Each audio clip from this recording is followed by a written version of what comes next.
Have you ever heard the phrase, when the student's ready, the teacher will appear? Most of us had. But do we listen to that?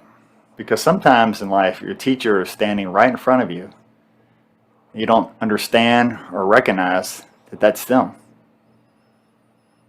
Most of the times in my life, when a teacher became a teacher, they never came to me and says, by the way, I'm your teacher.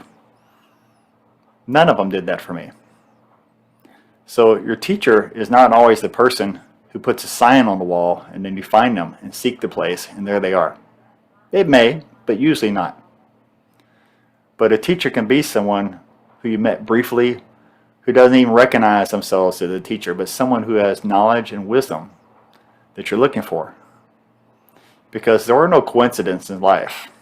The law of attraction is always there, the universal law. So when you're in searching and needing of information, there is someone else out there who contains this information. The reason why the teacher has the knowledge is not only just experience, is because they're connected to source, to the creator, to God. Now, so what does a teacher teach the student?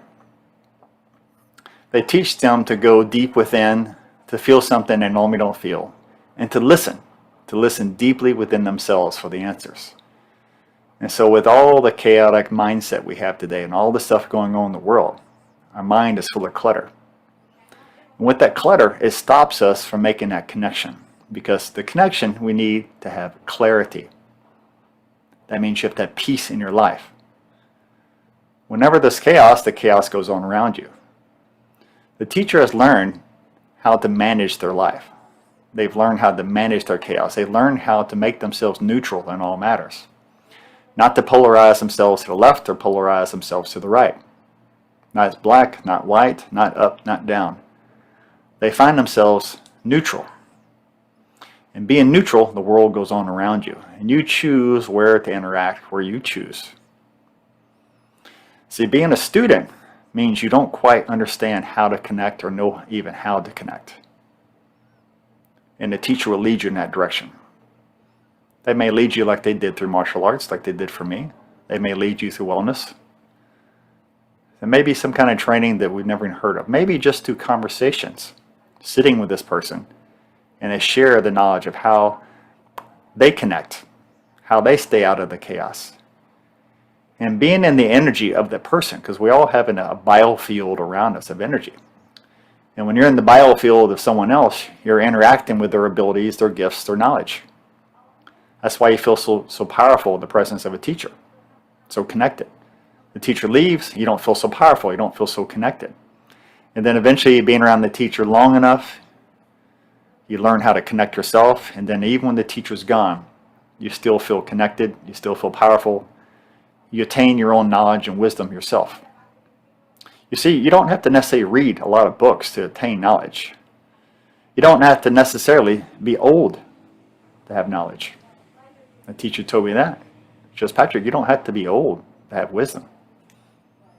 I always picture myself as being the old bearded guy, and then I have all the answers, right?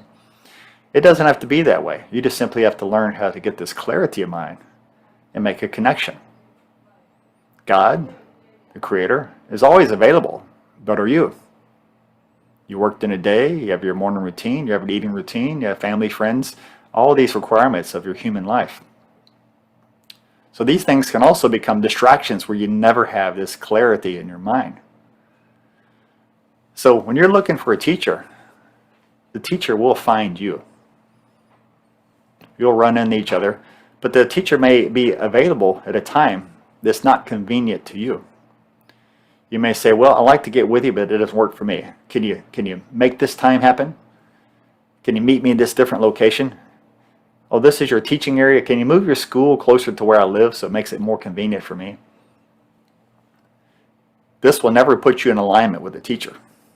The teacher already has their own way. If you want the knowledge and you want the wisdom, you have to come to where the teacher is. If you have to climb the mountain in Tibet, you have to go up the mountain to find the teacher. You may have to go down by the beach, the ocean. You may need to go deep within the jungle to find the teacher. Sometimes your teacher lives next door to you. But usually, it's going to be something that doesn't work for your schedule, to get with this person, male, female, whoever they are, and to attain the knowledge and wisdom that they have. And it always comes down to this. What are you willing to give up to gain this information? Time, money, your own personal energy. The best example I can give you is one teacher I had. Never said they were my teacher. I never said you're my teacher. It was just kind of a known thing that they had the information and they gave it to me, and I asked questions, I got information back. They didn't come online to 12 midnight. Once I taught in my office all day, then I taught martial arts after that. Then I waited till 12 to go over to their house to train, just to sit and just talk at times.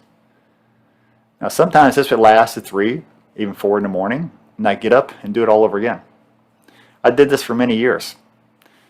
But the information and the knowledge was something that I desired, that I chose to seek for. And this person had that information. I lost sleep. Sometimes I'd be tired during the day. But truthfully, I was energized all that time. When you got the information, you got the knowledge, this wisdom is coming to you. It's like feeding you a food you've been looking for a long time. And so I chose to give up sleep. And because of that choice, I got information I probably never would have received anywhere else. And when that time period came to an end, the lessons were over.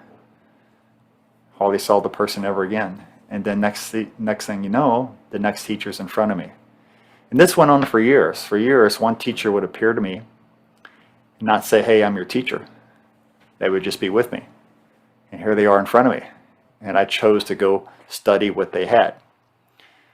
And since I lived alone by myself many years ago, those of you who are single, live by yourself, is you can make a choice to have that teacher come live with you. They come from the jungle, the mountains, the ocean. These were never teachers that were certified by any organization. They didn't have all these initials behind their name. They didn't have a wall full of plaques. In fact, those kind of teachers never appeared to me as far as being my teacher. And it never was really truthfully appealing that they had all these plaques on the wall. That meant nothing to me. What meant something to me is the knowledge they had, the wisdom they had, the presence that that person had, the patience they had. Some had lots of compassion, some had no compassion for human beings. In fact, they weren't even nice people. But if you have some teacher that appears to you, you're wanting some information, and they come from the jungle, they come from the desert, they come from the mountains, have them live with you. Have them stay with you for a while. They provide for you the information. You provide for them food, a roof over the head. The general relationship I had is I kept a roof over the head, provided food, and a lot of my patients like to enjoy seeing these type of people. They would come to see them as their clients. And then the teacher in the end would actually split profits, give me money back, which I didn't want to take, but they said, no, you must take something back. If I stayed at your home, you fed me, you can roof. And so it was agreement of give and take, something that we both agreed upon. So whatever agreement you have, there should be a balance in that relationship as well. So those of you though out there looking for knowledge and information, a lot of questions also come up with, should I do these medicines? Should I go to one of these ayahuasca retreats? Should I go when the Adas, the tent, and they do the sweat lodge and these things? Should I do these things? Well, I always tell you this, don't go out of curiosity. If you're going to take on this ancient wisdom that's been passed down to generations, make sure you're drawn to it. And I always say, if you go to get a medicine man, a shaman, a Tai Chi master, find someone who has a lineage, who came from a teacher, from a teacher, from a teacher. Not just someone in this country who went to a course on the weekend and got certified to be a shaman. Those are not the people that I prefer personally to train with. I want someone that has a lineage, just like the martial arts, a lineage back to Japan, back to China, back to the home roots of the system. And then when you get this information, you find this teacher, they're in front of you, and next thing you know, they're gone. So when the teacher's gone, Another teacher may appear, they may not. But one day, the circle becomes round. You find yourself at the top of the circle, and all your teachers are gone. Guess what that means? You're correct.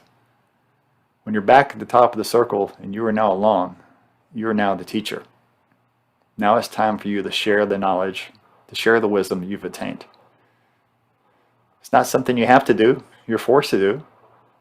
It's a choice. You can choose to share the knowledge and wisdom or not. So now you're the teacher. What you do with it is up to you. I'm Dr. Patrick Price. You guys have a great day.